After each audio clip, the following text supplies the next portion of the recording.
And shifting focus to the latest on the Russia-Ukraine war, with fire and fury in the skies over Ukraine, Russia has been hammering Ukraine, unleashing airstrikes, and diplomatic efforts are now collapsing. The question is, what's the situation on the ground? It's Ukraine that's been firing back with UK missiles that just penetrated deep into Russian territory. 13 killed, dozens wounded in Ukraine. The cost of war is rising as Russia has been pushing for total victory in the region. Getting you the report with all the details.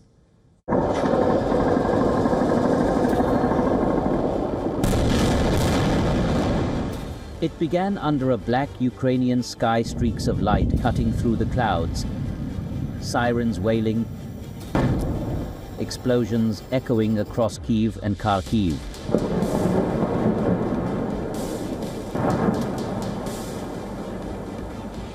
Flames erupt as Russian missiles and Shahid drones rained down in a coordinated overnight assault.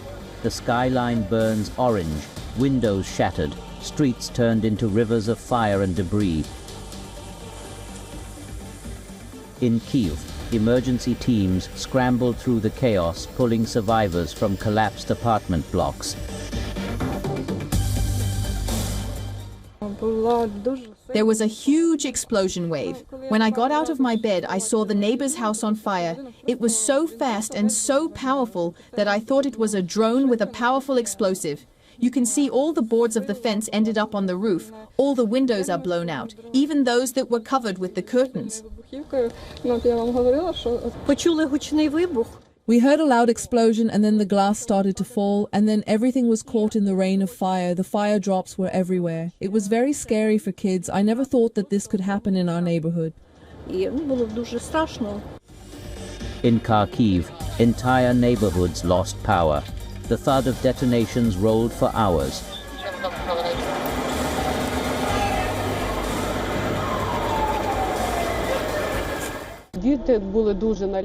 The children were very scared. They cried. We calmed them down. One girl had minor cuts. I provided first aid. We evacuated the children to the shelter and calmed them down as they were crying. Children are children. They asked for their parents. They were worried and scared. They were shaking and they were stressed out.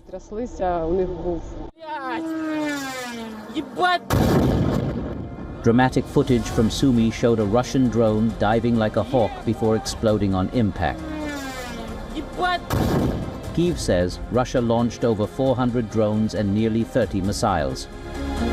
Ukraine, too, is continuing its deep strikes inside Russian territory. According to reports, Kyiv used British-supplied Storm Shadow missiles.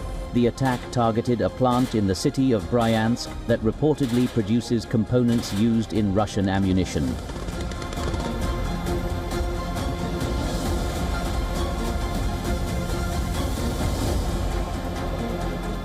In Oslo, President Zelensky has backed US President Donald Trump's proposal to make the current front line the basis for negotiations with Russia, but doubts his Russian counterpart Vladimir Putin would accept it.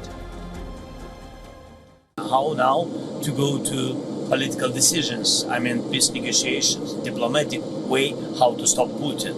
That's why we had a long conversation. That our conversation, you saw messages, public messages from Trump.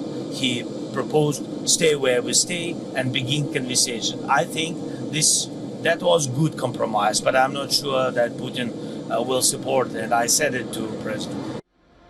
Now, hours after Trump announced that he was not going to waste time when queried on the Budapest meet with Putin, the Russian side maintains that preparations for Putin-Trump meeting continue, but no date has been decided yet.